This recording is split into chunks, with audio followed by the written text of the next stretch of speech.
ఒకసారి సంతోషంగా దేవునికి స్తోత్రం చెప్దాం గట్టిగా.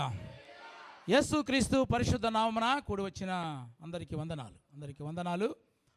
బైబిల్ గ్రంథంలో నుంచి నెహెమ్యా గ్రంథము 2వ అధ్యాయము 10వ వాక్య భాగాన్ని చదువుదాం. హోరోనీయుడైన సల్బల్లటును అమ్మోనీయుడైన టోబియా అను దాసుడను ఇశ్రాయేలీలకు క్షేమము కలుగజేయు ఒకడు వచ్చెనని విని బహుగా దుఃఖపడి. చాలు, ప్రార్థన చేసుకుందాం. ప్రేమ కలిగిన తండ్రి, పరిశుద్ధుడైన దేవా, నీ ఘనమైన శ్రేష్టమైన నామానికి వందనాలు చెల్లిస్తున్నాం. ఇంతవరకు ప్రభువా నీ సన్నిధానంలో చేరి నిన్ను స్తుతించి ఆరాధించే కృపను మాకు అనుగ్రహించారు. మా స్తుతుల మీద మీరు ఆశీనుడై ఉన్నందుకు నీకు వందనాలు చెల్లిస్తున్నాం. కూడి వచ్చిన బిడ్డలందరినీ కూడా నీ ఆత్మస్వాధీనంలో ఉంచుకోమని ప్రార్థిస్తున్నాం. ప్రతి ఒక్కరికి వినగలిగిన చెవులు, గ్రహించగలిగిన హృదయమును ప్రతి ఒక్కరికి మీరు అనుగ్రహించండి. ఈ సమయంలో ప్రభా చదవబడిన వాక్య భాగమును ధ్యానిస్తూ ఉండగా నన్ను కూడా నీ ఆత్మచేత అభిషేకించి మా అందరితో ప్రభా మాట్లాడి మా జీవితాలను బలపరచమని, సరిచేయమని యేసుక్రీస్తు నామమున ప్రార్థించి అడిగి వేడుకొనుచున్నాము తండ్రి, ఆమెన్. ప్రియమైన దేవుని బిడ్డలారా, ఈ చదవబడిన వాక్య భాగాన్ని మనం జాగ్రత్తగా గమనిస్తే గనక, ఆ దినములలో టోబియా సల్బల్లటును అను ఇద్దరు క్రూరాతి క్రూరులు, ఒక దుష్ట స్వభావము కలిగిన వారు ఉన్నారు. వారికి యూదులంటే గనక తగని ద్వేషం. యూదుల దేవుడైన యెహోవా పట్ల అపరితమైన వ్యతిరేకత ఉంది వాళ్ళకి మనసులో. దైవ దూషణ చేయటము, ఆయన నామాన్ని ఎగతాళి చేయటము, ఆ నామందు విశ్వాసం ఉంచిన వారిని బలహీనపరచడము, దేవుని యొక్క ప్రజలను నాశనము చేయటము, ఆ మందిరాన్ని అపవిత్రపరచడము వారికి ప్రాముఖ్యమైన కార్యక్రమాలుగా ఉన్నాయి. వారిద్దరికి, ఎవరిద్దరు? వాళ్ళిద్దరు టోబియా సల్బల్లటును. వీరిద్దరు మహాక్రూరులు అనమాట. ఏ పెద్ద కారణం లేకపోయినప్పటికీ కూడా యెరూషలేముపై దండెత్తటము వారికి అలవాటైపోయింది. అది పెద్ద కారణం అవసరం లేదు గొడవ పెట్టుకుంటాకి. ఇలా పలుమార్లు ఆ పట్టణమును నాశనము చేశారు వాళ్ళు. నెహెమ్యా కాలంలో, ఎజ్రా కాలంలో కూడా ఆ దుశ్చర్యకు వాళ్ళు పాల్పడ్డారు. చెడ్డ మాటలు మాట్లాడుతూ ప్రతి ఒక్కరిని కూడా బలహీనపరిచేవాళ్ళు. ప్రాకారముల మీద నిలబడి దేవదూషణ చేసేవాళ్ళు. అందరినీ కూడా అవమానపరిచేవాళ్ళు. పైగా వాళ్ళు అనేవాళ్ళు, మీ దేవునికి మా చేతిలో నుంచి విడిపించేంత బలము లేనివాడు మీ దేవుడు అన్నట్టుగా ఎగతాళి చేసేవాళ్ళు, బలహీనపరిచేవాళ్ళు. ఈ కార్యక్రమంలోనే మరొకసారి వాళ్ళు దండెత్తి దాడి చేసి యెరూషలేము యొక్క ప్రాకారములను కూల్చేశారు. 12 గుమ్మములు గల ప్రాకారములను దారుణంగా దెబ్బతీశారు. ఆ ప్రాకారములు పడవేసి ఆ ప్రాకారముల యొక్క రాళ్ళన్నీ కూడా కుప్పగా వేశారంట. ఈ 12 గుమ్మములన్నీ కూడా కాల్చివేసి వాటిని బూడిదిగా చేశారు. ఎంత అపార నష్టము కలిగజేశారంటే గనక ఆ పట్టణమునకు అంతగా వాళ్ళు కలిగజేశారు. అయితే ఆ కాలములో నెహెమ్యా తదితరులు ఈ దుర్మార్గులైన వారి చేత చెరపట్టబడి వారి దేశంలో రాజ్య ఖైదీలుగా ఉన్నారు వీళ్ళు. అయితే నెహెమ్యా ఏదో ప్రధానమంత్రిగానో లేడు, అక్కడ మొర్దెకైలాగానో లేడు, లేకపోతే దానియేలులాగా ఎదిగిన స్థాయి కాదు. మొర్దెకై ఒక క్లాస్ 4 ఒక ఉద్యోగం చేసుకునేవాడు. అంటే రాజు దగ్గర ఒక గిన్నె అందిస్తూ ఉండేవాడు. అంటే రాజు దగ్గర ఉద్యోగం అంటే కనుక అక్కడ వెళ్ళినప్పటి నుంచి కూడా వచ్చేంత వరకు కూడా నిలబడే ఉండాలి. నా ప్రియమైన దేవుని బిడ్డలారా, మీరు గమనించండి. ఇక్కడ నెహెమ్యా దేశాన్ని కోల్పోయాడు, సంఘాన్ని కోల్పోయాడు, సహవాసాన్ని కోల్పోయాడు, రాజ్యాన్ని కూడా కోల్పోయాడు. కానీ భక్తి జీవితాన్ని కోల్పోలేదు. స్తోత్రం చెప్పు. చెరపట్టుకుని తీసుకొని వచ్చారు అక్కడికి. నా ప్రియమైన దేవుని బిడ్డలారా, మన జీవితాల్లో కూడా కొంచెం దేవుడు ఒక ఉన్నతమైన స్థితి కలగజేస్తే, లేకపోతే మన పిల్లలకి ఏదైనా ఒక ఉన్నతమైన స్థితి ఇస్తే కనుక వాళ్ళు తర్వాత కనబడరు. దేవుని యొక్క వాక్యాన్ని బట్టి మిమ్మల్ని హెచ్చరిస్తున్నా, దేవుడు మిమ్మల్ని హెచ్చించిన తర్వాత, దేవుడు మిమ్మల్ని ఆశీర్వదించిన తర్వాత మనము దేవుని యొక్క సంఘాన్ని, దేవుని మర్చిపోకూడదు మనము. నా ప్రియమైన దేవుని బిడ్డలారా, నీవు దాటి వచ్చిన బ్రిడ్జిని కూల్చివేయవద్దు నువ్వు. అది నీకు ఎప్పటికైనా సరే నీకు అవసరం వస్తుంది. అది గుర్తుపెట్టుకోవాలి. నేను ఒక ఉన్నతమైన స్థితికి వచ్చేసాను, పర్వాలేదు, ఇక నాకు సంఘం అక్కర్లేదు, సేవకుడు అక్కర్లేదు, దేవుడు అక్కర్లేదు అని బ్రతకద్దు మనము. ఇక్కడ నెహెమ్యా సహవాసం లేదు, రాజ్యాన్ని కోల్పోయాడు, దేశాన్ని కోల్పోయాడు, అయినప్పటికీ కూడా భక్తి జీవితాన్ని కలిగి ఉన్నాడు. Amen hallelujah. రాజుకు గిన్నె అందించే ఒక చిన్న ఉద్యోగం చేస్తున్నాడు, కానీ ఆ ఉద్యోగం చేస్తున్నప్పటికీ కూడా అతడు భక్తి జీవితాన్ని మాత్రము కోల్పోలేదు. అయితే గనక ఇక్కడ ఒక విషయాన్ని మనం గమనించాలి. దేశాన్నే వణికిస్తున్న వారు ఇద్దరు ఉన్నారు ఇక్కడ, అంతేనా? రాజ్యములనే నాశనము చేస్తున్న వారు ఇద్దరు ఉన్నారు, టోబియా సల్బనటులు. వారిద్దరికంట బహు దుఃఖము కలిగజేస్తున్నారంట నెహెమ్యా. చప్పట్లు కొట్టు. ఎందుకో తెలుసా? వీళ్ళు అవసరమైతే, వీళ్ళిద్దరు కూడా అవసరమైతే ప్రెస్ మీట్లు పెడుతున్నారు, వాళ్ళు పెద్ద డాంబకంగా అది ఇది మాట్లాడుతున్నారు, లోపలికి వెళ్ళి ఎడుతున్నారు. అమ్మో ఆడెవడరా బాబు, సంఘానికి క్షేమం కలిగజేసేవాడు ఉన్నాడంట, ఈ సంఘంలో సంఘాన్ని మేలు చేసేవాడు ఉన్నాడంట, వీడు ఎక్కడి నుంచి వచ్చారు వీడు అని వాళ్ళు పైకి మాత్రం గంభీరంగా మాట్లాడినప్పటికీ కూడా లోపలికి వెళ్ళి, అమ్మవాడు మామూలుడు కాదురా బాబాడు, అతను ఎవరు? ఇశ్రాయేలులకు క్షేమము కలిగచేయవాడు వచ్చాడు, సంఘానికి క్షేమం కలిగజేయవాడు వచ్చాడు. ఇక నెహెమ్యా ధనము లేనివాడు, ఐశ్వర్యం లేనివాడు, అధికారం లేనివాడు, ఏదో చిన్న ఉద్యోగం చేస్తున్నాడు, రాజకీయ పలుకుబడి కూడా అతనికి లేదండి. అయితే ఇతని రేంజ్ ఎలా ఉందంటే కనుక ప్రపంచ నియంతలుగా దేశాన్ని గడగడలాడిస్తున్న ఇద్దరు వ్యక్తులు ఉన్నారు చూసావా, వాళ్ళు ఎప్పుడు చూసిన నెహెమ్యాను చూస్తే దిగులుతో ఉన్నారంట. స్తోత్రం చెప్పు. ఆయన ఎవరు? సంఘ క్షేమాన్ని కోరుకునేవాడు. సంఘము, నా సంఘం బాగుపడాలి, నా సంఘం ఆశీర్వదించబడాలి, నా సంఘము దీవించబడాలి, నేను నా సంఘము, ఇదే ఆలోచన అతనికి.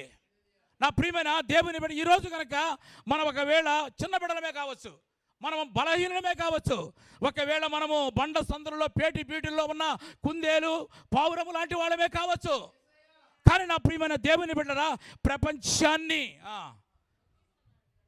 గడగడ వణికించే శక్తి దేవుడు నీకు ఇస్తాడు. దేన్ని బట్టి? డబ్బుని బట్టి కాదు, దేన్ని బట్టి హోదాని బట్టి కాదు, దేన్ని బట్టి రాజకీయ పలుకుబడిని బట్టి కాదండి. ఇతడు ఎవరంటే సంఘ క్షేమాన్ని కోరుకుంటే కనుక. స్తోత్రం చెప్పు. హల్లెలూయా. నెహెమ్యా వీరికి ఎవరికి కూడా కీడు చేసే వ్యక్తి కాదు. వాడు నాకు కీడు చేశాడు కదా, నేను కీడు చేద్దాం వాడికి. వాడు మన ప్రాకారాలను పడగొట్టాడు కదా, మనం కూడా పడగొడదాం అనే వ్యక్తి కాదు. అసలు ఎవరి జోలికి వెళ్ళడండి. అతని ఉద్దేశం ఏంటంటే, నేను, నా సంఘము, నా దేవుడు, ఇదే ఆలోచన. వాడిని చూశారు వాళ్ళు, రాజ్యాలనే గడగడలాలించే ఇద్దరు, టోబియా సల్బనటు ఇద్దరు కూడా, అబ్బో ఇశ్రాయేలులకు క్షేమము కలిగజేసి వాడు, ఇతడు ధనము లేనివాడు, ఐశ్వర్యము లేనివాడు, పలుకుబడి లేనివాడు, రాజకీయ పలుకుబడి లేదండి.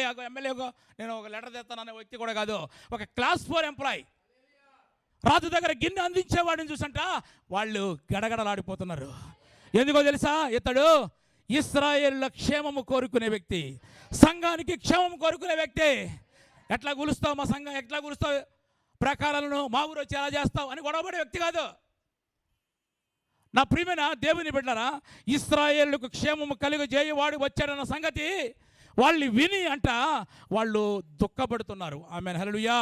వారు ఎందుకు నెహెమ్యాను చూసి దుఃఖపడుతున్నారు అంతే, ఇతను సంఘ క్షేమాన్ని కోరుకునేవాడు. మా సంఘం బాగుపడాలి, మా కుటుంబం దీవించబడాలి, మా సంఘం ఆశీర్వాదకరంగా ఉండాలి, మా సంఘం నూతన ఆత్మలు చేర్చబడాలి, ఇది అతని ఉద్దేశం అన్నమాట. చెప్తే అందరూ చెప్పండి, లేకపోతే మరి ఏమైంది? నా ప్రియమైన దేవుని బిడ్డలారా, ఈరోజు మీరు చెప్పాలనుకున్న మాట ఏంటంటే కనుక, సంఘమునకు క్షేమము కలిగి చేసేవాడు ఎలా ఉంటాడు? అసలుకి సంఘ క్షేమాన్ని కోరుకునేవాడు ఎలా ఉంటాడు? నేను సంఘ క్షేమాన్ని కోరుకుంటున్నాను అన్న వాళ్ళందరూ ఒకసారి దేవునికి స్తోత్రం చెప్పండి. ఒకవేళ సంఘక్షేమాన్ని నేను కోరుకోనండి, అంత నాకు డబ్బు లేదు, నా దగ్గర అంత ధనము లేదు, నెహెమ్యా లాంటి అంత జ్ఞానం నాకు లేదు, సంఘక్షేమాన్ని కోరుకునేవాడిని చూడటానికైనా వస్తాను అని ఉంటే కనుక నువ్వు ఒకవేళ ఎలా ఉంటాడో చూద్దాం ఈ రోజున అని ఆలోచనతో నువ్వు ఇక్కడ కూర్చున్నప్పటికీ కూడా ఈ వాక్యం అయ్యేలోపు, ఈ ప్రసంగం అయ్యేలోపు, ఈ వాక్యాన్ని బట్టి నీ జీవితము లేకపోతే నీ జీవితం నిర్ణయం మార్చబడాలి.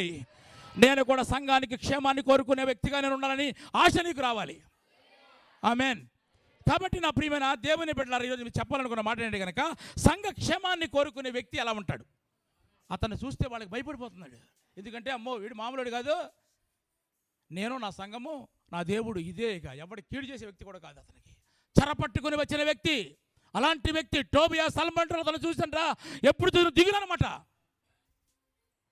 నా ప్రియమైన దేవుని బిడ్డలారా, సంఘ క్షేమాన్ని కోరుకునేవారు ఎలా ఉంటారు? 1-2 విషయాలు ఈ రోజున, కొన్ని విషయాలు మనము వాక్యంలోంచి మనం ధ్యానిద్దాం. చదువు నెహెమ్యా గ్రంథము 1వ అధ్యాయము 4వ వాక్య భాగాన్ని చదువుకుందాం.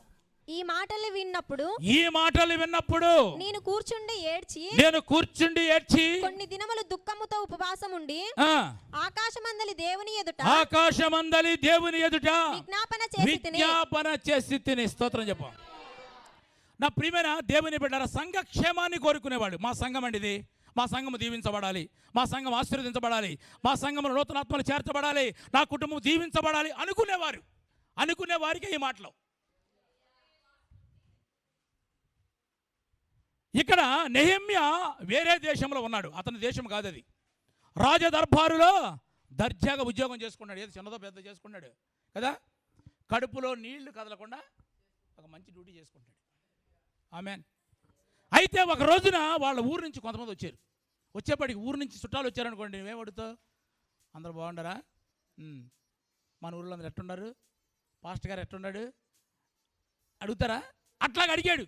ఏరా మన వాళ్ళు అందరూ ఎట్టున్నారు ఏంటి, మన పట్టణం ఎట్లా ఉంది అంటే వాళ్ళు అంటున్నారు, తమ్ముడు మరలా శత్రువులు దండెత్తి వచ్చారా, మరలా యెరూషలేము ప్రాకారములు కూల్చేశారు, గుమ్మాలు కాల్చేశారు అని బాధతో చెప్పారు. అయితే నా ప్రియమైన దేవుని బిడ్డలు, ఆ మాట అనగా నెహెమ్యా ఏమనాలి? అరే శత్రువులు బాగా మళ్ళీ పేటరేగిపోయారా, అసలు వాళ్ళకి అద్దు లేకుండా పోయింది, దేవుడు వాళ్ళకి ఖచ్చితంగా తీర్పు తీరుస్తాడు అని మాట్లాడాలి. అని మాట్లాడతాం మనం కూడా. అయితే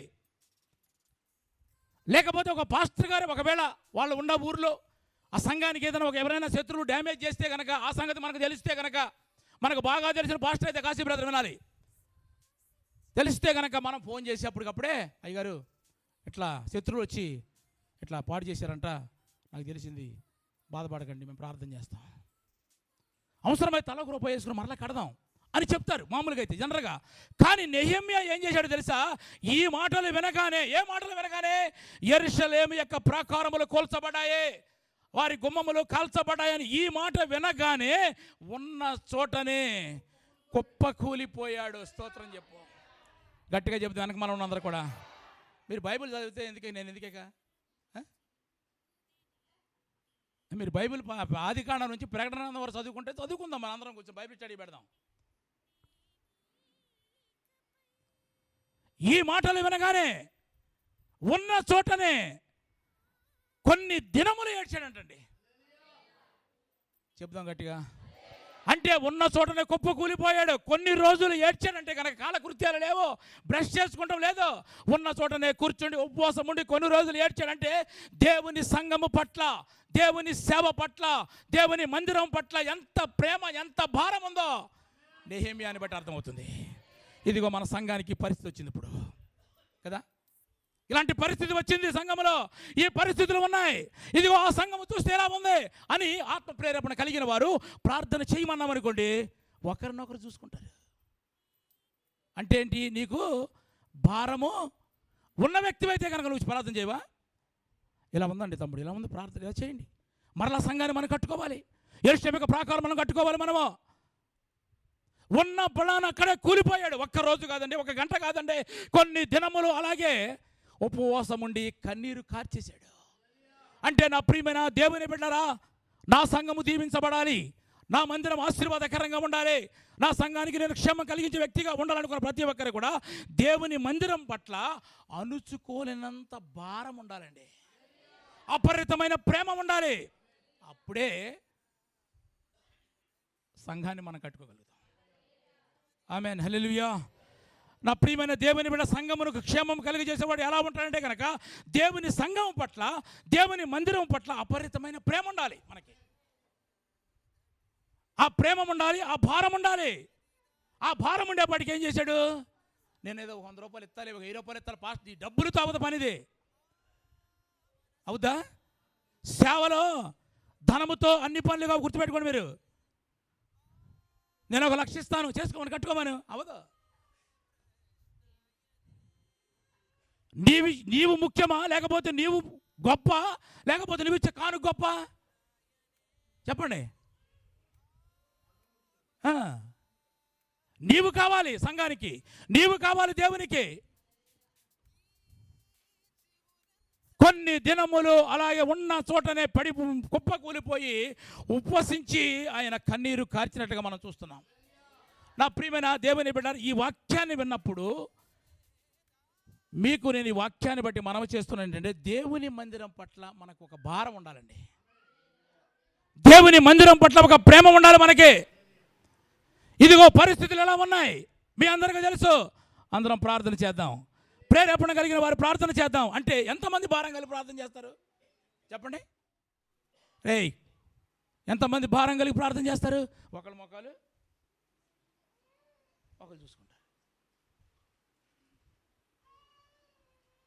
సంఘము పట్ల నీకు నిజంగా ప్రేమ ఉంటే కనుక, సంఘం ఎట్లా భారం ఉంటే కనుక, మా సంఘం ఎలా అయిపోయింది కదా, ఆ సంఘాన్ని కట్టుకునే బాధ్యత నాది అని నీవు అనుకుంటే, ఇశ్రాయేలుకు క్షేమము కలిగజేసేవాడు వచ్చాడని శత్రువులు అందరూ కూడా గడగడలాడిపోతూ దుఃఖముతో వాళ్ళు చూసినప్పుడు, ఎప్పుడు చూసినప్పుడు కూడా దుఃఖపడిపోతున్నారు. కారణం ఏంటంటే, నా ప్రియమైన దేవుని బిడ్డరా, నీ దగ్గర ఒకవేళ ధనము లేకపోవచ్చు, నీ దగ్గర ఒకవేళ బలము లేకపోవచ్చు, కానీ ప్రియమైన దేవుని బిడ్డరా, మొట్టమొదటిగా నీ హృదయాన్ని దేవునికి ఇవ్వాలి, నీ సమయాన్ని దేవునికి ఇవ్వాలి. చివరి స్థానం అండి డబ్బులు. చాలామంది అనుకుంటారు డబ్బులతోనే అనుకుంటారు, కాదు అది. సమయం ఇవ్వాలి, హృదయాన్ని ఇచ్చిన తర్వాత నీ డబ్బులు తర్వాత. ఇచ్చినా ఇవ్వకపోయినా పర్వాలేదు. నీ దగ్గర 1,00,000 రూపాయలు ఉంటే 50,000 ఇస్తాను, నేను అట్టగా రాలేనులే, ఈ పాస్టర్ గారికి ఇచ్చేసేయి, ఈ కానికి ఇచ్చేసేయి, ఆయన తెప్పలాన్ని పడుకుంటాను, నీ డబ్బులు ఎవరికి కావాలి? సంఘ క్షేమాన్ని కోరుకునే వ్యక్తి మన హృదయాన్ని ఇవ్వాలి, మన సమయాన్ని ఇవ్వాలి. ధనము లేకపోయినా దేవుని మందిరం పట్ల అణుచుకోలేంత ప్రేమ ఉందండి. ఎవరికి? నెహెమ్యాకి. కుప్ప కూలిపోయాడు. ఊరి నుంచి వచ్చి ఆ విషయం చెప్పారంతే. వాళ్ళతో చేతుర్లు జోకులేం ఆడలేదిక. చెప్పగానే ఉన్న చోటనే కుప్ప కూలిపోయాడు. కొన్ని దినములు ఉపవసించి, అక్కడ రాయబడిన మాట ఏంటి? అయినా ఈ మాటలు విన్నప్పుడు నేను కూర్చుండి ఏడ్చి కొన్ని దినముల దుఃఖముతో ఉపవాసం ఉండి ఆకాశమందలి దేవుని ఎదుట విజ్ఞాపన చేసి తిని. ఆమేన్, హల్లెలూయా. ఆ మనసు రావాలి మనకి. ఎప్పుడు వస్తుంది? కొంతమంది వాళ్ళ ఇంట్లో ఇది కూడా పట్టించుకోరు, ఇక్కడది పట్టించుకోరు, ఇంట్లోది కూడా పట్టించుకోరు. సంఘ క్షేమాన్ని కోరుకునే వ్యక్తి కుటుంబ క్షేమాన్ని కూడా కోరుకుంటాడు. కుటుంబ క్షేమాన్ని కోరుకునే వ్యక్తి సంఘ క్షేమాన్ని కూడా కోరుకుంటాడు. నా సంఘం దీవించబడాలండి. ఇలా ఉంది కదా, పరిస్థితులు ఇలా ఉన్నాయి కదా, అందరం కలిసి ఏం చేయాలి? ప్రార్థన చేయాలి. అంతేగా నువ్వు చేస్తావా?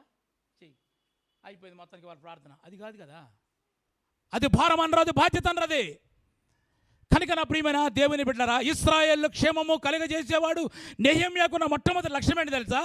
దేవుని మందిరము ఎడల అణుచుకోలేనంత ప్రేమ, అపరితమైన భారము కలిగి ఉన్నాడు. అలాంటి భారము, అలాంటి ప్రేమ కలిగి ఉంటేనే సంఘము గురించి కొంచెం ఆలోచన చేస్తాం మనం. అంతే కదా? నీ బిడ్డల గురించి ఎంత దూరమైనా, ఎన్ని డబ్బులైనా సరే నువ్వు స్కూల్కి పంపిస్తావు, కాలేజీ, ఎందుకంటే ఆ బిడ్డల మీద ప్రేమ ఉంది, నీకు భారం ఉంది. బాగా చదవాలి. నేనే చదువుకోకి ఇట్ అయిపోయాను, నా పిల్లలు బాగా చదవాలనే కదా నువ్వు అంత ఖర్చు పెట్టి అంత టైం ఇచ్చి చేస్తావు. ఆ ప్రేమ భారము లేకపోతే గనక మనము సంఘాన్ని, పాడైపోయిన సంఘాన్ని, పాడైపోయిన ప్రాకారములను, కాల్చబడిన గుమ్మములను మనము తిరిగి నిలబెట్టలేమండి. ఆ భారం ప్రతి ఒక్కరికి ఉండాలి. అంటే సంఘ క్షేమాన్ని కోరుకునేవాడు ఎలా ఉంటాడు? మొట్టమొదటిగా దేవుని మందిరం పట్ల అణుచుకోలేనంత భారము, అపరితమైన ప్రేమ కలిగి ఉంటాడు. రెండవదిగా చదవండి, నెహెమ్యా గ్రంథం 2వ అధ్యాయం 3వ వాక్య భాగాన్ని చదువుకుందాం. నేను మిగులు భయపడి రాజు చిరంజీవి అగును గాక రాజు చిరంజీవి అగునుగాక చిరంజీవి అగునుగాక నా పితరుల సమాధులుండు నా పట్టణము పితరుల సమాధులుండు పట్టణము పాడైపోయి దాని గుమ్మములను అగ్ని చేత కాల్చబడి ఉండగా నాకు దుఃఖముఖము లేకపోవునా అని రాజుతో అంటని రాజుతో అంటిని. ఆమేన్. ఇప్పుడు వాళ్ళు వచ్చారు, ఊర్లో జరిగిన విషయాలన్నీ కూడా ఈయన వేరే దేశంలో ఉండగా చెప్పారు మొత్తానికి.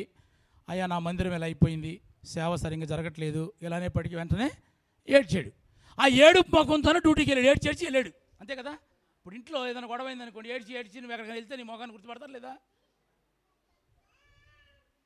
ఏం చెప్పట్లేదు, గుర్తుపడతారు. ఏమి లేదు అన్న, గుర్తుపడతారు. ఈయన అట్లాగే వెళ్ళాడు. అయితే ఉద్యోగ ధర్మం ఏంటి? చక్కగా రాజుగారి దగ్గర నవ్వుతూ వెళ్ళాలి, హుషారుగా ఉండాలన్నమాట. రాజుగారి దగ్గరికి వెళ్ళినా కూడా ఏడితే కుదరదు. అయితే ఈయన ముఖంలో ఆ దుఃఖం కనబడుతుంది. రాజుగారు చూశాడు, ఏంటి నెహెమ్యా నీకు ఎటువంటి వ్యాధి లేదు కదా, నీ ముఖం ఎందుకు అలా విచారముతో ఉంది అని చెప్పగానే అతనికి కంగారు పుట్టిందంట. మిగిలి భయపడనే మాట రాయబడింది అక్కడ. ఇప్పుడు భయపడినప్పుడు మనం ఏం చేస్తాం? ఏదో ఒకటి చెప్పేస్తాం, ఉట్టిదేలే, ఆళ్ళు కొట్టారు వీళ్ళు కొట్టారు, ఏదో ఒకటి మొత్తానికి జరిగింది మాత్రం చెప్పాయి, కంగారు పడిపోతాం. కానీ ఇతడు కంగారు పడినప్పటికీ, భయపడినప్పటికీ కూడా ఏం చెప్పాడు తెలుసా? నా పితరుల సమాధులుండు పట్టణం పాడైపోతే నాకు బాధ ఉండదా? ఆమేన్, హల్లెలూయా. అంటే నా ప్రియమైన దేవుని బిడ్డ, నీవు సంఘ క్షేమాన్ని కోరుకునే వ్యక్తివైతే, నా సంఘం దీవించబడాలి, నా కుటుంబం దీవించబడాలి అని కోరుకున్న వ్యక్తివైతే కనుక అందరూ నా వైపు చూడండి. నీవు పని చేస్తున్న చోట, నీ ఉద్యోగం చేస్తున్న చోట, నీవు బ్రతుకుతున్న చోట నీ సంఘము గురించి, నీ మందిరము గురించి ఎప్పుడైనా సాక్ష్యం చెప్పావా? సంఘ క్షేమాన్ని కలిగించేవాడు ఎలా ఉంటాడు? ఇప్పుడు రాజుగారికి ఆ మాట చెప్తే ఏమైందని భయపడలా. అయ్యా నా పితరులు ఉండు సమాధులు, ఆ పట్టణము పాడైపోయినప్పుడు నేను ఎలా సంతోషంగా ఉంటాను చెప్పు ఎలా ఉంటాను? నా మందిరం ఇంకో మందిరం ఇలా ఉంది కదా, బాగోలేదు కదా, అక్కడ పరిస్థితులు బాగోలేదు కదా, అక్కడ సేవ సరిగా జరగట్లేదు కదా, నేను ఎలా సంతోషంగా ఉండగలుగుతాను అని మాట్లాడుతున్నాడు. అంటే రెండవ లక్షణం ఏంటంటే కనుక ప్రియమైన దేవుని బిడ్డలారా, సంఘ క్షేమాన్ని కోరుకునే వాళ్ళు ఎలా ఉంటారంటే, నీవు ఎక్కడైతే ఉద్యోగం చేస్తున్నావో, ఎక్కడైతే పని చేస్తున్నావో, నీ దేవుని గురించి, నీ సంఘము గురించి, నీ మందిరము గురించి నీవు సాక్ష్యము చెప్పాలి. సాక్ష్యము చెప్పకుండా నువ్వు దేవుని వెంబడించిన ప్రయోజనం లేదు, వేస్ట్. అది సాక్ష్యం అనేది కావాలి. ఎక్కడో సిరియా దేశంలో సర్వ సైన్యాధ్యక్షుడి యొక్క ఇంట్లో ఒక చిన్నది ఉంది, ఉందా? ఆమె ఇచ్చిన సాక్ష్యాన్ని బట్టే కదండి నయమాను స్వస్థపడ్డాడు. చిన్నది ఉంది, స్వస్థపడిన తర్వాత ఏమని మాట్లాడుతున్నాడు చదవండి. రాజుల 2వ గ్రంథం 5వ అధ్యాయం 15వ వాక్యం. టక్కన బైబిల్ తీయాలి. అది అప్పుడు అతడు తన పరివారముతో కూడా దైవజనుని దగ్గరకు తిరిగి వచ్చి అతని ముందర నిలిచి, చిత్తగించుము, ఇశ్రాయేలీలోనున్న దేవుడు తప్ప, ఇశ్రాయేలీలో ఉన్న దేవుడు తప్ప లోకమంతటి యందును మరియొక దేవుడు లేడని నేను ఎరుగుదును. చప్పట్లు కొట్టు. అతనికి అంత విశ్వాసం రావడానికి కారణం ఎవరో? పాస్టర్ గారు కాదు. ఎవరో ఒక చిన్న బిడ్డ,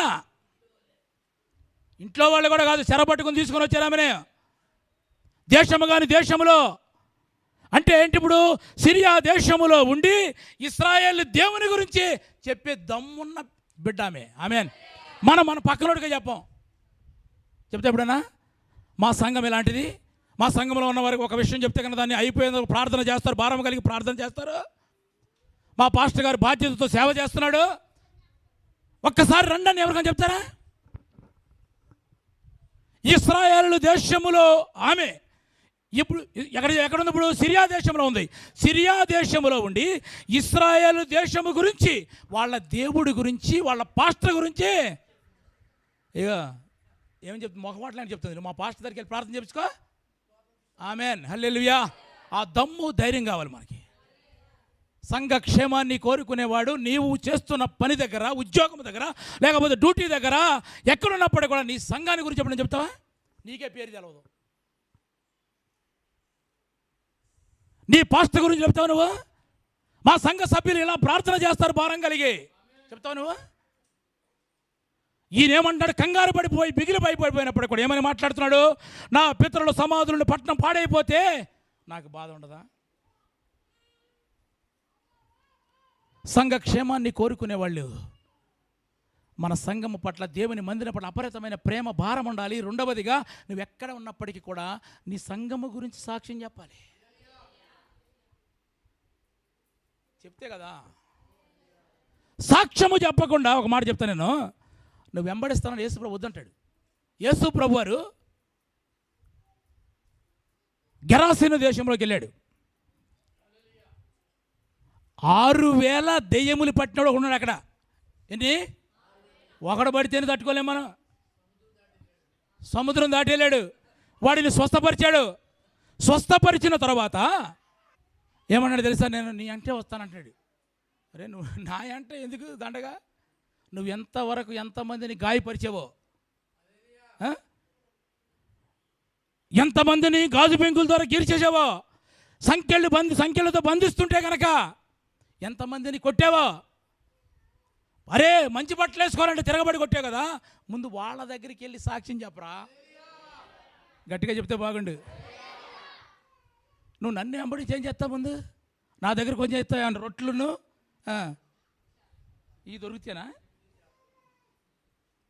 చదవండి, మార్కు సువార్త 5వ అధ్యాయం 18వ వాక్యం చదువుదాం. ఆ మాట. ఆయన దోణి ఎక్కినప్పుడు దెయ్యములు పట్టినవాడు ఆయన తన్నుండనిమ్మని ఆయన బ్రతుకులాడుతున్నాడు. స్వస్థపడే నీతో వస్తానంటాడు. ఇక నువ్వు నాతో వచ్చేందుకురా బాబు. ముందు చదువు. ఆయన యొద్ద తన్నుండనిమ్మని ఆయనను బతిమాలు కొనను గాని ఆయన వానికి సెలవీయక నీవు నీ ఇంటి యొద్దకు వెళ్ళి ముందు అక్కడికి వెళ్ళు, నన్ను దేవుడు ఇలా స్వస్థపరిచాడు అని వాళ్ళ దగ్గరికి వెళ్ళి, ఇంటికి వెళ్ళి ముందు ఇంటికి వెళ్ళి ప్రభువుని ఎందుకు కనికరపడి నీవు చేసిన కార్యములన్నిటినీ చేయమ్మ. ముందు నువ్వు సాక్ష్యం చెప్పు. ముందు సాక్ష్యం చెప్పు. నిన్ను దేవుడు ఎట్లా రక్షించాడో, ఈ స్థితిలోకి దేవుడు ఎలా ఎందుకు తీసుకొచ్చాడో, ఏ వాక్యం వింటుందో నువ్వు బలపడ్డావో, ఇవన్నీ ముందు చెప్పు. సాక్ష్యము లేకుండా నన్ను వెంబడిస్తానంటే వేస్ట్ నువ్వు అంటున్నాడు. నేను అంటలేదు. కాబట్టి నా ప్రియమైన దేవుని బిడ్డలారా, సంఘ క్షేమాన్ని కోరుకునే వ్యక్తి ఎలా ఉంటాడంటే కనుక, నువ్వు ఎక్కడ పని చేసినా, ఎంతమంది మధ్యలో ఉన్నా, ఇక్కడ చెప్పలేదు అని నేను అంటలేదు. ఇది చెప్పలేని వాళ్ళకే ఒకటి. ఇప్పుడు రాముల పేదలు ఉన్నాడు, నేను మొన్న మంచి సాక్ష్యం చెప్పాడు అనమాట. ఆల్నైట్ పేర్లో ఉన్నారు. మీరు నిద్రపోయారా? అంటే కళ్ళు తెరుచుకొని నిద్రపోయి ఉండరు, అందుకని డౌట్ ఇచ్చాను. ఈరోజు కూడా చెప్తాడు ఆయన. ఎందుకంటే ఆయన నిలబడిన అవసరంలా, కొంతమంది లేపాలి. చెప్పు చెప్పు చెప్పు అనాలి. నువ్వు సాక్షిగా నిలబడకపోతే దేవుడు చేసిన మేలు బట్టి నీకెందుకు చేయాలి మేలు? వాడికి వీడికి అందరికి చెప్తావా?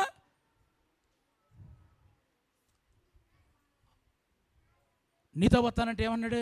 సర్రా నా బ్యాగ్ పట్టుకుంది కానీ అల్లా అది నన్నెంతిరా. ముందు అర్జెంట్ అక్కడికి వెళ్ళి మీ ఇంటికి వెళ్ళి నిన్ను ఎలా స్వస్థపరిచాడు దేవుడు యేసయ్య, నీ మీద ఎలా కనికరపడ్డాడో దాని గురించి, నీవు బంధించినప్పుడు ఎంతమందిని గాయపరిచావో, ఇవన్నీ వాళ్ళు తెలుసుకోవాలి. ముందు అక్కడికి వెళ్ళి సాక్ష్యం చెప్పరని చెప్పాడు.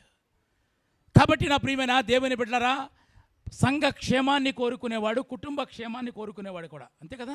ఇప్పుడు నువ్వు ఎలా మారేవో నీ భర్త కూడా మారాలంటే నువ్వు సాక్ష్యం చెప్తూ ఉండాలి. నువ్వు ఎలా సంఘంలో స్థిరపడ్డావో అనేకులు సంఘంలో చేర్చబడాలంటే నీవు కూడా ఇక్కడ పొందుకున్న వాక్యాన్ని బట్టి, ఇక్కడ పొందుకున్న ఆదరణ బట్టి, ఇక్కడ ఉన్న సహవాసాన్ని బట్టి నువ్వు సాక్ష్యం చెప్పాలి. నువ్వు ఒంటరోడు కాదు కదా. అంటే నీ ఉన్న స్థలములో నీ దేవుని గురించి, నీ మందిరము గురించి, నీ సంఘము గురించి నువ్వు అది చెప్పకపోతే కనుక నీ సంఘం పట్ల నీకు అసలు భారమే లేదు. సాక్ష్యము చెప్పకుండా మన 4 పేర్ల సాక్ష్యాలుగా టైం అయిపోయింది. ప్రార్థన తక్కువ చేశారు, అవునా కదా? మీరు రాలేదట అన్నారు. మొట్టమొదటిగా నీ దేవుని మందిరం ఏడాలా నీకు అపరితమైన ప్రేమ, భారం ఉండాలి. అప్పుడే నువ్వు క్షేమంగా ఉండాలని, నా సంఘం బాగోవాలని కోరుకుంటావు. నువ్వు లేకపోతే నీకేంటంటే ఇక ప్రార్థన చేయమంటే ఒకరికొకరు చూసుకుంటాం ఇక అంతే. ఎందుకంటే నీకు ఆ ప్రేమ భారం ఉంటే కనుక టక్కున ఎత్తుతాం.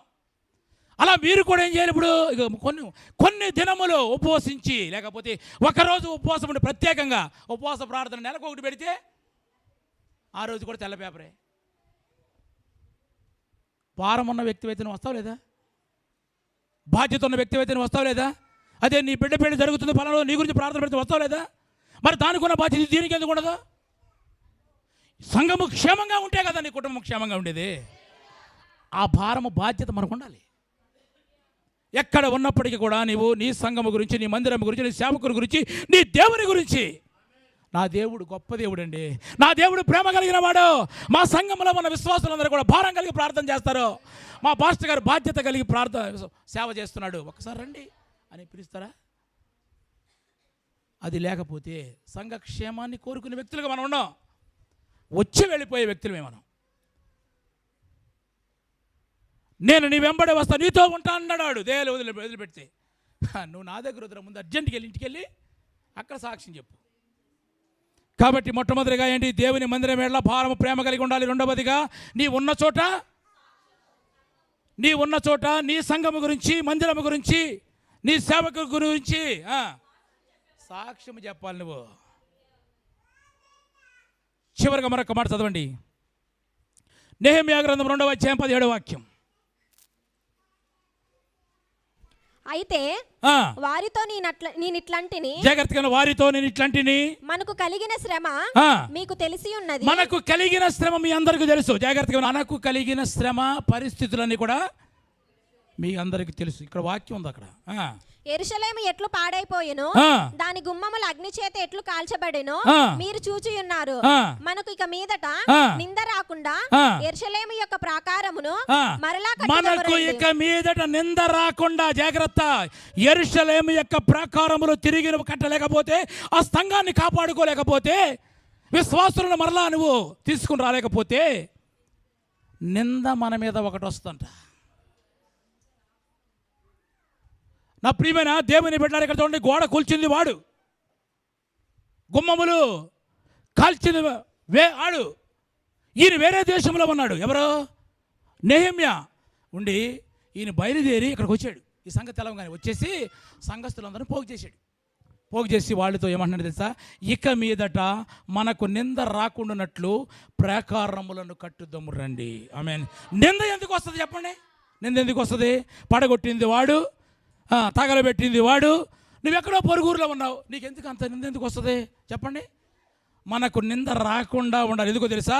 నష్టము ఎవరు కలిగించినప్పటికీ కూడా, ఎవడు పడగొట్టినప్పటికీ కూడా, ఎవడు కాల్చివేసినప్పటికీ కూడా, సంఘానికి, సేవకు నష్టం కలిగింది. అక్కడ కలిగిందా లేదా చెప్పాలి?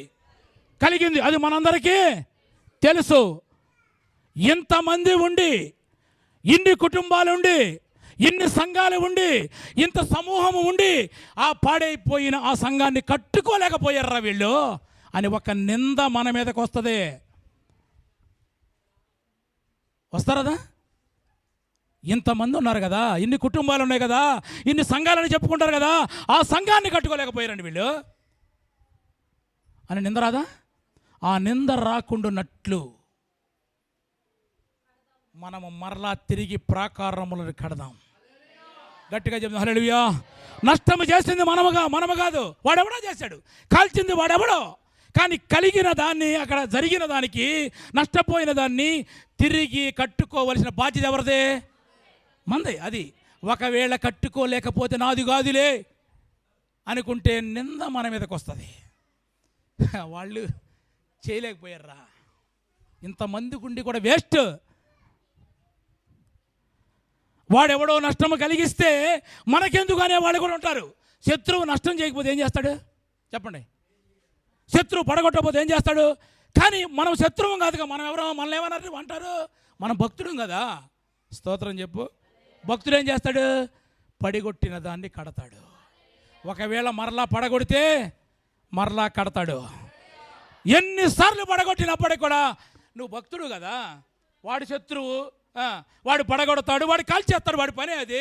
మరి మనల్ని ఏమంటారు? మనల్ని చెప్పండి, మనల్ని భక్తులు కదా, భక్తులు ఏం చేస్తారు? మరి కట్టాలి. మనం ఎక్కడ గనక చేజారిపోయిందో, ఎక్కడ పడగొట్టుకున్నామో, ఎక్కడ నష్టపోయామో, ఎక్కడ వదులుకున్నామో, తిరిగి మనము గోడలను నిలబెట్టుకోవాలి. సంఘాన్ని మరలా కట్టుకోవాలి. సంఘాన్ని మనం కాపాడుకోవాలి.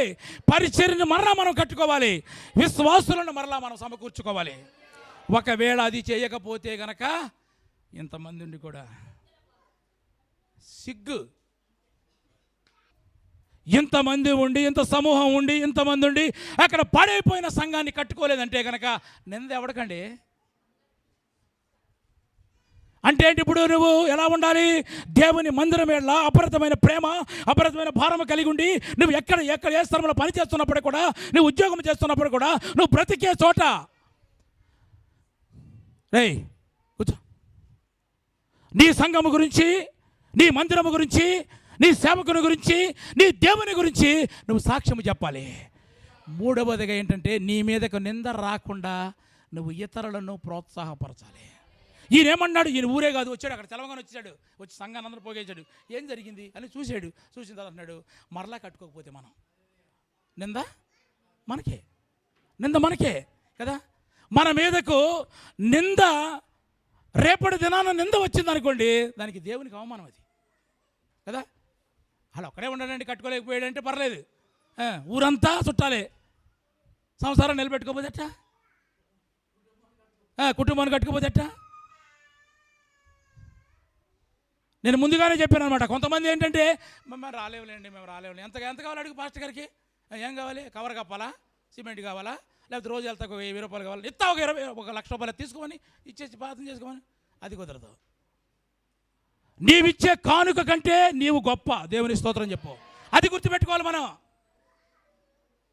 దేవుని మందిరం వెళ్ళ భారం లేకపోతే, బాధ్యత లేకపోతే, మన దేవుడి గురించి మనమే సాక్ష్యం చెప్పుకోకపోతే, మన సంఘం గురించి మనమే సాక్ష్యం చెప్పకపోతే ఎట్లా ఉంటుంది చెప్పండి? యావత్ ఆస్తిని పాడు చేశాడు ఒకడు. ఎవడో? టోపియా కాదు, నీకు ఆడి మీద ఉంది మనసు. అది అది అక్కడ ఓకేలే, నువ్వు చెప్పింది కూడా కరెక్టే. యావత్ ఆస్తిని పాడు చేసుకుని పందుల దగ్గర తినేసి పొట్టు తిరిగి వచ్చాడా లేదా? వాడి వల్ల తండ్రికి లాభమా నష్టమా చెప్పండి? నష్టమైనప్పటికి కూడా పెద్ద కృతజ్ఞత కూడికి పెట్టి ఫంక్షన్ చేశాడు. స్తోత్రం చెప్పు. ఎందుకని? నష్టమనే చూడండి, వాడు ఉంటే చాలు, నాకు అది కావాలి. నువ్వు ఇచ్చేది అక్కర్లేదు కదా. నువ్వు ఇచ్చేది ఎప్పుడు మొట్టమొదటిగా, నువ్వు ఇచ్చేది ఏంటి? కానుక ఎప్పుడు లాస్ట్ అది, అంతేనా? మొట్టమొదటిగా నీ సమయాన్ని ఇవ్వాలి, మొట్టమొదటి నీ మనసుని ఇవ్వాలి దేవునికి. ఇచ్చిన తర్వాత లాస్ట్లో నీ కానుకండి. ఇత్తేవు లేకపోతే లేదు.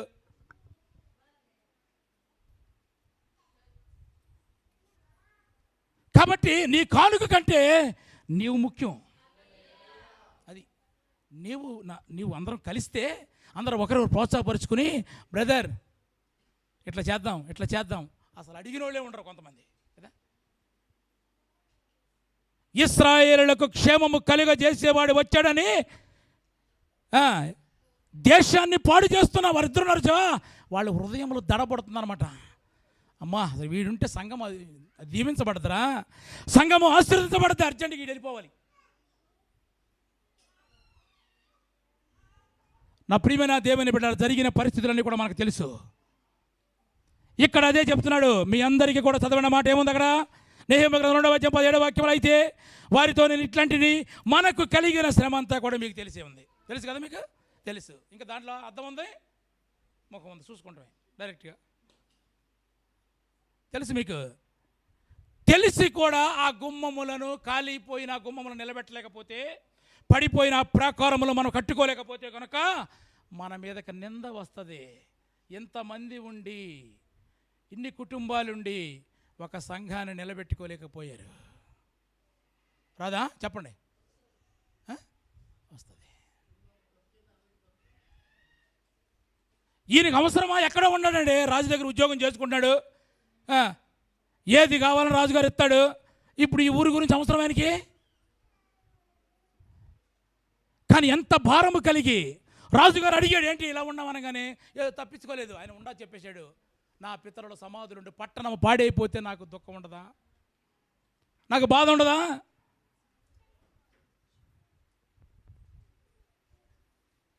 అంటే అక్కడ కూడా ధైర్యంతో అతడు దేవుని గురించి అక్కడ పరిస్థితుల గురించి చక్కగా వివరించగలిగాడు.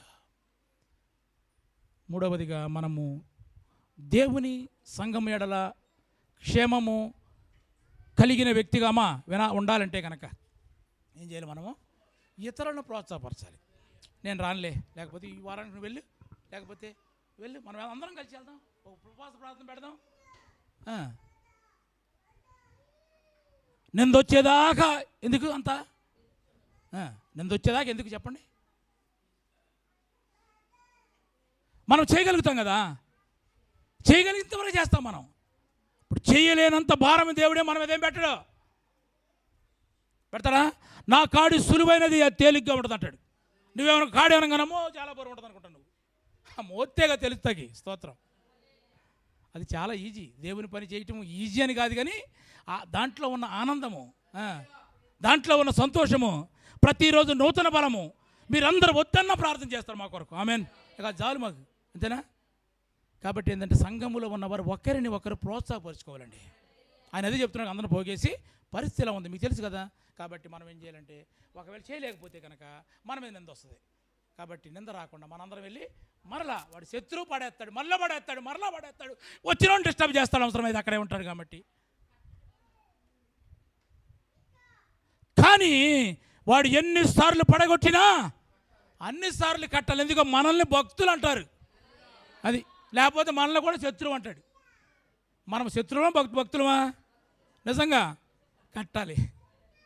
కనుక నా ప్రియమైన దేవుని బిడ్డలారా, సంఘ క్షేమాన్ని కోరుకునే వాళ్ళు ఎలా ఉంటారు? 3 విషయాలు చెప్పారు. చెప్పండి. సంఘము ఎడల భారము, ప్రేమ కలిగి ఉండాలి. అంతేనా? ఆ ప్రేమ, ఆ భారం ఉండాలి. రెండవదిగా, నువ్వు ఎక్కడున్నా, నువ్వు చేస్తున్న స్థలములో నీ సంఘము గురించి, నీ దేవుడి గురించి ముందు చెప్పాలి. నా దేవుడు ప్రేమ కలిగిన వాడండి, నా దేవుడు ప్రేమ కలిగిన వాడు. నువ్వు కూడా ఆ ప్రేమ తెలుసుకుంటావు. నా సంఘంలో మన విశ్వాసులందరూ కూడా భారము కలిగి ప్రార్థన చేస్తారు, అది చెప్పాలి. మూడవదిగా, ఇతరులను నువ్వు ప్రోత్సాహపరచాలి. కొన్ని సందర్భాల్లో అందరూ ఇక్కడ కూర్చొని అందరూ మనం చేయలేం కలిసి పని కదా, చేయలేరు. కొంతమంది చేయగలుగుతారు. అందరూ ప్రార్థన చేద్దామని అందరం కూర్చున్నా మనకు ఈరోజు అంతా అయిపోద్ది. అలాంటప్పుడు నేనేమంటానంటే ఇతర పేర్లు చెప్తే అయిపోద్ది. ఒకసారి కుదరకపోవచ్చు, కానీ కుదిరినప్పుడు నువ్వేం చేయాలంటే కనుక ఇతరులను ప్రోత్సాహపరిచి నీవు కూడా సేవా భారము కలిగి నువ్వు ముందుకు రాగలిగితే కనుక పాడైపోయిన ఆ సంఘాన్ని, పాడైపోయిన యెరూషలేము యొక్క ప్రాకారములను, కాలిపోయిన ఆ గుమ్మములను మరలా తిరిగి నెహెమ్యా 52 రోజుల్లో కట్టాడు. దేవుని స్తోత్రం చెప్పు. హల్లెలూయా, హల్లెలూయా. 52 రోజుల్లో ఆయన కట్టడానికి వెళ్ళినప్పుడు ఎవరో వస్తారని కూడా వెళ్ళలేదు. ఆయన వస్తారు కడతారని వెళ్ళాడంతే. దేవుడు లేపాడు. అందుకే ఈ సమయమందు నువ్వు మాట్లాడకుండా మౌనంగా ఉంటే సహాయము యూదులకు మరొక్కడు చేస్తాడు, మరొక్కడు చేస్తాడు. ఎస్తేరు మౌనంగా ఉందనుకో, ఇంకొకటి ద్వారా సహాయం చేస్తాడు. అంతేనా? ఎవరినైనా లేపుతాడు దేవుడు. ఆయన ప్రతి ఒక్కరిని వాడుకుంటాడు. కాబట్టి నువ్వు భారము కలిగి, బాధ్యత కలిగి, నీ సంఘం గురించి సాక్ష్యము చెప్పి ఇతరులు ప్రోత్సాహపరిచే వ్యక్తిగా నువ్వు ఉండగలిగితే కనుక దేవుడు ఖచ్చితంగా నిన్ను నెహెమ్యా వలె నిలబెడతాడు. తలలు వంచండి, ప్రార్థన చేసుకుందాం.